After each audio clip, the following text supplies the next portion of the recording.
Locked On Podcast Network presents Locked On Sports Today. The 76ers are done talking trades. But does that actually mean James Harden will play for Philly this year? Also, Jordan Love looked pretty good in his first preseason action, and so did Derek Carr. This episode is brought to you by FanDuel Sportsbook, official sportsbook of Locked On. Make every moment more. Visit FanDuel.com/LockedOn to get started. I'm Peter Bukowski, starting your day with the can't-miss stories and biggest debates in sports. You're Locked On Sports Today. Searching all major sports. Found. Let's start with the biggest story. James Harden said he wanted out. The Philadelphia 76ers now, according to reports, have taken James Harden off the trade block and intend to insist, or at least slightly suggest, that he show up to training camp.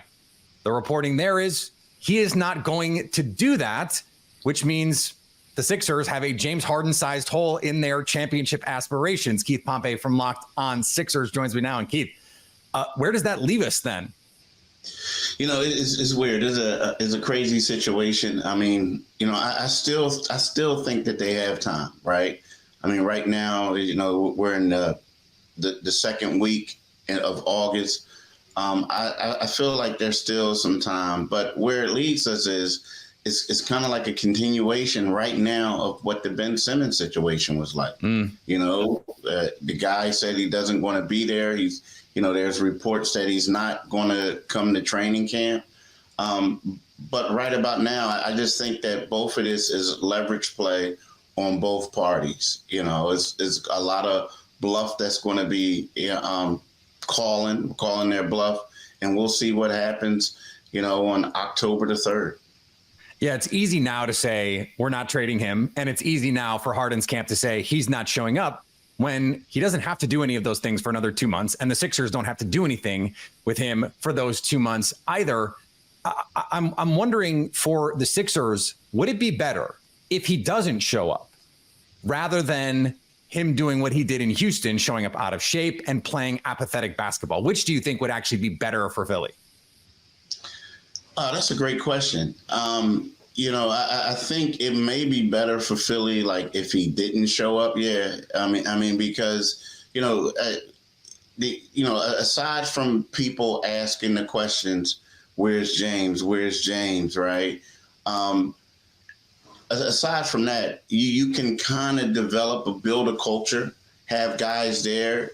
But if he shows up and, like you said, if he comes in the fat man suit, or if he's being extremely disgruntled and having tantrums at practice, or being disruptive at practice, you know, that can really impact the culture. It can set a team back. You know what I mean? These guys, Joel Embiid, Tobias Harris, Maxey, they dealt with not having a teammate around before, so they can circle the wagons. But if James is there and he's being disruptive, I think that can set him back. And also, if James isn't there and if he's away, then next thing you know, the clock is ticking. And then all of a sudden, you know, if he doesn't report within 30 days, then the NBA is giving his Sixers the ability to say, "Oh, well, you want to be a free agent next year, we're not going to release you." So I think that he loses some power by not showing up.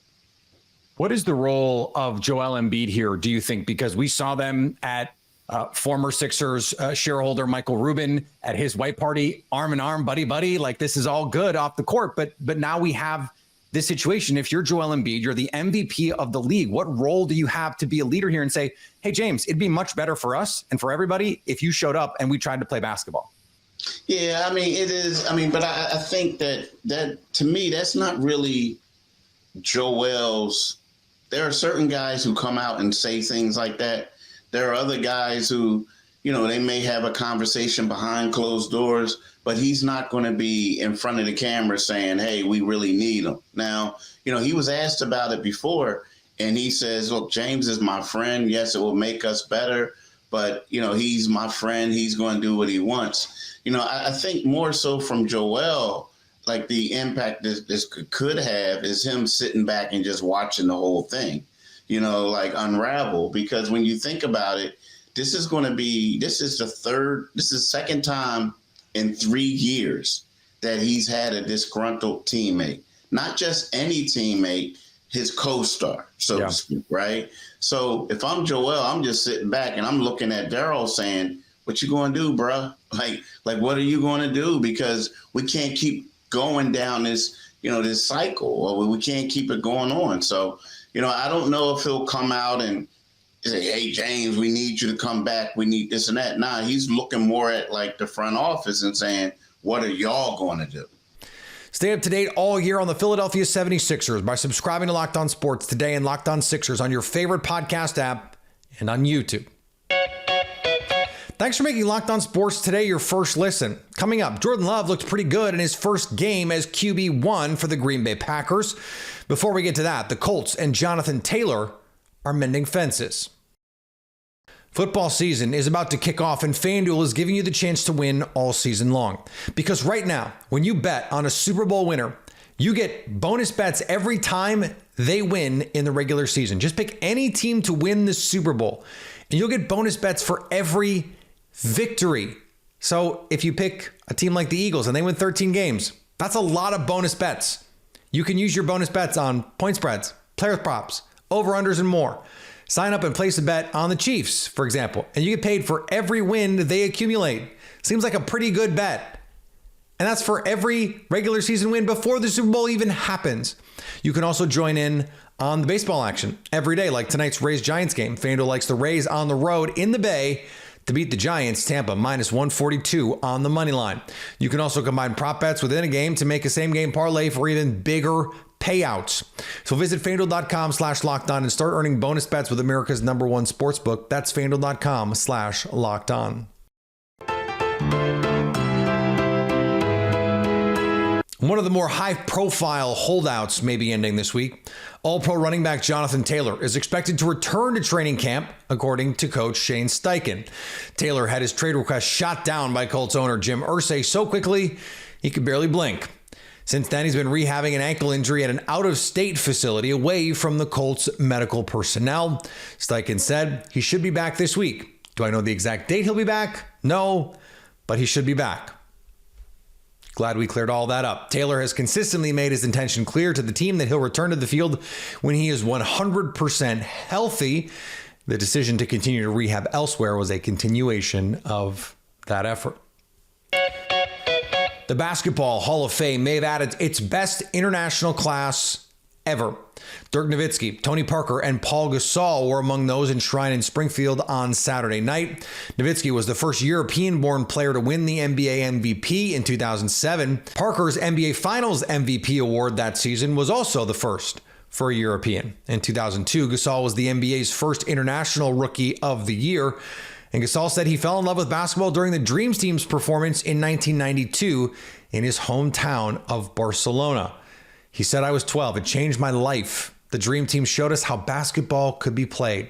The Spurs also saw longtime coach and five-time NBA champion Greg Popovich enshrined Becky Hammon, who after a career in the WNBA joined the Spurs as the first woman to serve as a full-time NBA assistant coach, was also honored, as was multi-time NBA champion Dwayne Wade, who happened to beat Dirk Nowitzki in the finals. He won finals MVP and happened to beat Greg Popovich and Tony Parker in the NBA Finals. Los Angeles Angels two-way star Shohei Ohtani will skip his next scheduled pitching start Wednesday at Texas after telling manager Phil Nevin he was feeling some arm fatigue.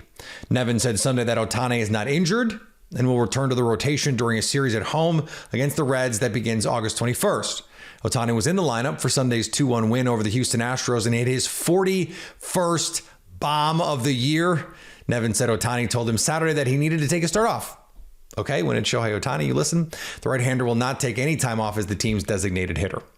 So, there you go.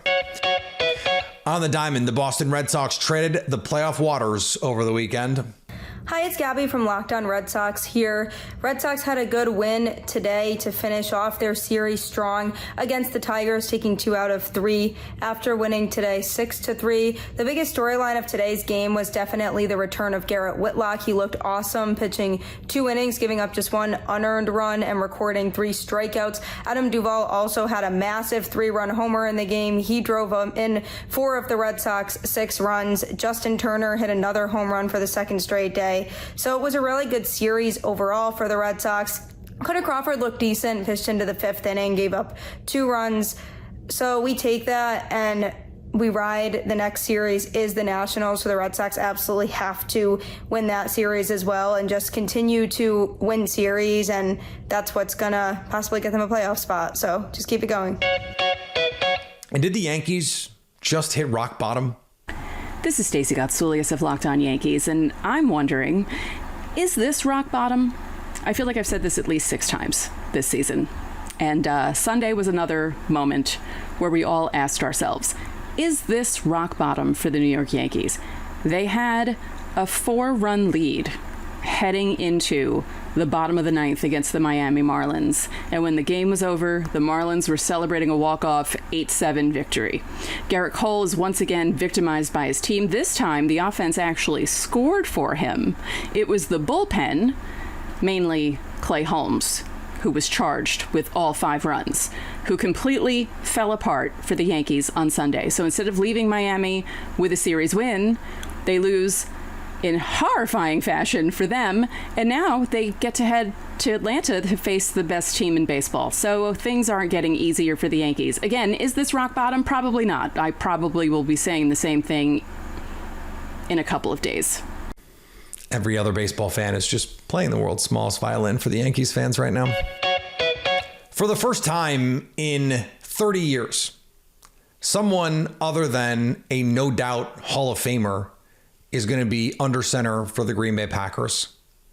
But with Brett Favre, we didn't know when his career started that's what it would be. When Aaron Rodgers started his career, we didn't know what it would be. Still, that's a lot of pressure on Jordan Love. And he went out and performed. Went 7 for 10, threw a touchdown pass, did not throw an interception, unlike a lot of other starting quarterbacks over the weekend. And what Coach Matt LaFleur liked the most was his poise. But I think, there's a lot to learn from, and a lot of good came out of it. I thought just the poise he showed, the command he showed. I thought we were getting in and out of the huddle quickly. So I thought it was a really good first exposure for him for this season. It was his confidence. It was how he got in and out of the huddle. All the intangible things. The talent is there. He's a first-round talent. We know that. And in joint practices, we saw him make wow throws down the field. Saw him throw touchdown passes. Saw him produce. Not like a Hall of Famer. We don't know what that is going to look like. This is the first step, though. This is the first box to check. And he checked it. Against a defense that, was not with all of its key pieces, but certainly there were players out there that will be out there for the Cincinnati Bengals when they go and try and chase a Super Bowl. When you hear a coach like Matt LaFleur talk about process, that is what he has stressed all offseason with Jordan Love, and really going back to 2020. It's not just the outcomes, the throws where they completed. He did miss a throw to Luke Musgrave in the middle of the field, wide open. It's a miss. He's going to want those throws back. But when you hear a coach like Matt LaFleur, who lives in coaching cliches, but believes in coaching cliches, he's not the kind of coach who just throws out cliches to avoid saying what he really means. He actually communicates in cliches. When he talks about the poise, the confidence, being fully in control of the offense, there's no greater compliment a coach can pay his quarterback when your coach is like Matt LaFleur. To say he's in full control of the offense is truly something to say. Now, does that mean he's going to be successful? Does one preseason start say anything? No. You could look around the league at some truly deceiving box score lines. Trey Lance, Justin Fields, just to name a few. Those do not tell the story of what we saw on the field. But Matt LaFleur did a great job of putting Jordan Love in a position to succeed. A number of rollouts, play action boots, like the Giants used for Daniel Jones last year in an offense that was not suited to high-level offense with a bunch of talent on the field. But what the Packers are efforting is unique in the league. A first-round quarterback on his rookie deal. You've got a borderline first-round receiver, a top 40 receiver in Christian Watson. 2 top 50 picks this year on pass catchers. Your starting tight end and your starting receiver. And then Romeo Doubs, who is a year 2 player. It would be one of the youngest skill groups in 20 years. But they're going to let these baby Packers go try and play. And this is as excited about a season because of all this young talent as Packer fans have been in a really long time. Stay up to date all year on the Green Bay Packers by subscribing to Locked On Sports Today and Locked On Packers on your favorite podcast app and on YouTube. Coming up, Derek Carr made a good first impression on New Orleans. The New Orleans Saints are betting on Derek Carr, a bet that Las Vegas no longer loved. As Locked On Saints host Ross Jackson points out, the first preseason test passed. And the New Orleans Saints offense looks like the real deal. Remember the big question that we've been asking so far over the course of this entire offseason thus far, particularly with training camp and things like that, is the New Orleans Saints offense struggling because the defense is really good, or is the New Orleans Saints offense struggling because the offense hasn't found its groove yet? Well, a 12-play, 85-yard touchdown drive to open up their first preseason action with starters against starters with the Kansas City Chiefs. Yes, it was the very first action for those Kansas City Chiefs, but hey, it was the very first action for the New Orleans Saints as well. Put together a big-time drive. Derek Carr connecting with Alvin Kamara on the swing pass, Alvin Kamara on the screen pass. We got a screen in the preseason, y'all. We only saw Alvin Kamara targeted on 9 screen passes all season last year. In the preseason, we get a screen pass that almost goes for a touchdown.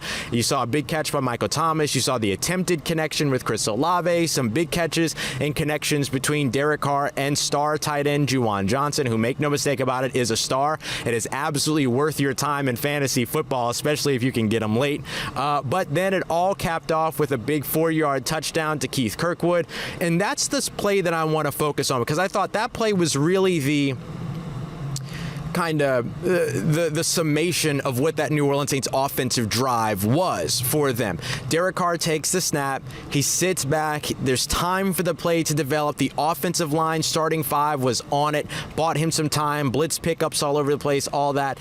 And then you got to just kind of wait for him to sit back and watch everything develop. These linebackers, as well as the Kansas City defenders, were playing down towards the goal line. Keith Kirkwood hits what we would call like the baseline in basketball, right? That back end zone line, and then he hits Keith Kirkwood in the back of the end zone for an easy touchdown. Those are the things that you want to see week in and week out from this New Orleans Saints team. And how many times did we see the Saints come up short on opening drives? Here we see them punch it in, 12 plays, 85 yards. That's exactly what you wanted to see the New Orleans Saints do in this game. I think people are sleeping on the Saints. This defense is really talented. Dennis Allen is a monster of a defensive coach. And there is plenty of talent on this pass catching group. Chris Olave is a star in the making. It's a good offensive line. You're not going to have Alvin Kamara the whole season, but he is still one of the best backs in the league when he's healthy. And this division is a tire fire. Derek Carr is the best quarterback in that division by a country mile. I don't know why they're not the overwhelming favorite to win the NFC South. And if you have a couple extra dollars, I would go to FanDuel and I would bet on it. I may or may not have already done it. And finally, Jalen Brunson was perfect from the field as Team USA beat Spain in a Basketball World Cup tune-up.